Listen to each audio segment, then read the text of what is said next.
សូមជូនព្រះរាជជីវប្រវត្តិសង្ខេបរបស់ស្ដេចក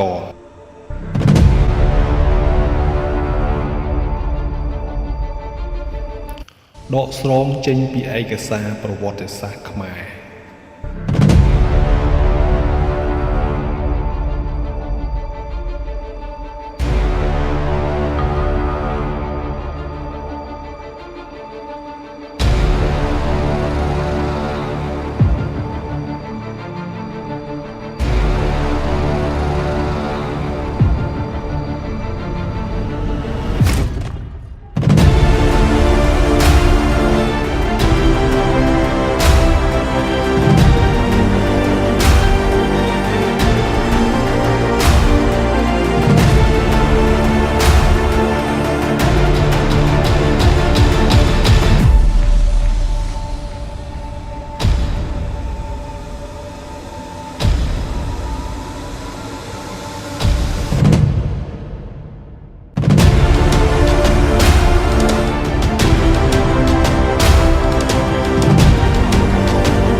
ស្ដេចកន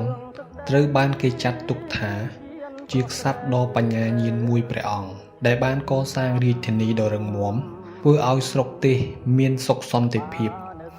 ហើយប្រជានុរាស្ត្រសម្បូរសប្បាយនៅចន្លោះឆ្នាំ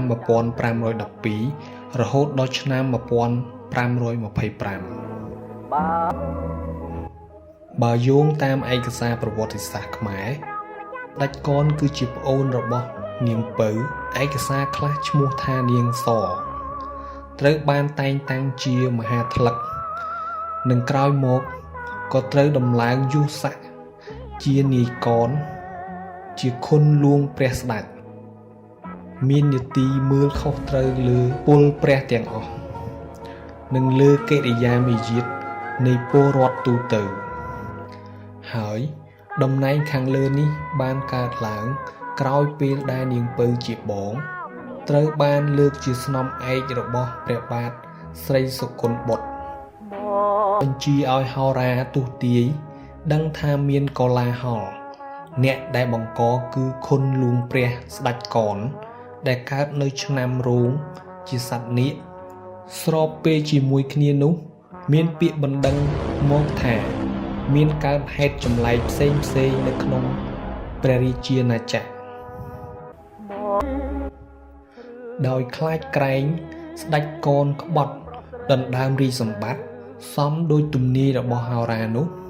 ព្រះរាជាទ្រង់ធ្វើការប្រជុំសម្ងាត់ជាមួយនឹងពួកមន្ត្រីជំនិតដើម្បីរិះរកមធ្យោបាយកម្ចាត់ឲ្យបានតែបានបែកការដឹងទៅដល់ស្ដេចកនតាមរយៈស្នំឯកដែលត្រូវហើយស្ដេចកនក៏ត្រូវគេចាប់ឲ្យទៅហែហោមជាមួយព្រះរាជាហើយនឹងជាមួយមន្ត្រីឯទៀតផងដែរដោយដែលបានគ្រោងទុកទ្រង់ធ្វើកលថាសំណាញ់របស់ព្រះអង្គជាប់សម្រះលើកពំរួច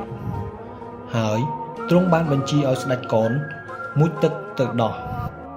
ពេលនោះស្ដេចកនទទួលបញ្ជាហើយក៏លោតទៅក្នុងទឹកធ្វើហាក់ដូចជាពួកជំនិតរបស់ព្រះរាជាក៏ប្រញាប់បង់សំណាញ់ព្រមគ្នាគ្របត្រង់កន្លែងដែលស្ដេចកនលោតទៅនោះក្នុងគោលបំណងឲ្យស្ដេចកនជាប់សំណាញ់រើពំរួចស្លាប់នៅក្នុងទឹកនោះ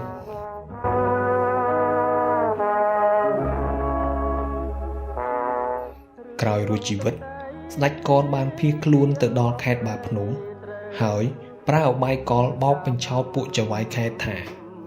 ខ្លួនបានទទួលបញ្ជាពីព្រះរាជាឲ្យមកកេណ្ឌទ័ពទៅកម្ចាត់មហាឧបរាជចន្ទរាជាដែលមានចិត្តចង់ឡើងសោយរាជនៅក្រុងចតុមុខតែត្រូវបរាជ័យហើយថយទៅកេណ្ឌទ័ពថែមនៅក្រុងចតុមុខស្ដេចកនលើកទ័ពដេញតាមវាយបែក បន្ទាយភ្នំពេញទៀតព្រះបាទស្រីសុគន្ធបុត្រថយទៅគង់នៅលង្វែកលុះក្រោយមកបន្ទាយលង្វែកត្រូវវាយបែកទៀតហើយព្រះអង្គរត់ទៅគង់នៅឯបរិបូរ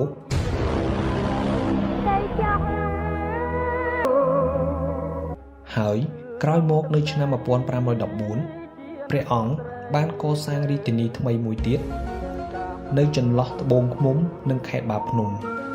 ត្រង់ភូមិស្រឡប់ដែលព្រះអង្គប្រទាននាមថាក្រុងស្រឡប់ពិជ័យព្រៃនគរ3ឆ្នាំក្រោយមករាជធានីនេះមានប្រជារាស្ត្រមករស់នៅកោះកកាន់តែច្រើនឡើងជាងរាជធានីចាស់ៗប្រទេសជាតិបានទទួលសុខសន្តិភាពហើយពួកបរទេសជាច្រើនបានចូលមកធ្វើទំនាក់ទំនងខាងពាណិជ្ជកម្មប្រាក់ស្លឹងសញ្ញារូបនាគត្រូវបានបោះពុម្ពឲ្យប្រើពាសពេញផ្ទៃប្រទេសដើម្បីសម្រួលដល់ពាណិជ្ជកម្មក្នុងប្រទេសនិងក្រៅប្រទេសចំណែកឯប្រជារាស្ត្រមានជីវភាពខ្ពស់ជាងមុនដោយសារវិធានការមួយចំនួនរបស់ស្ដេចកនដូចជា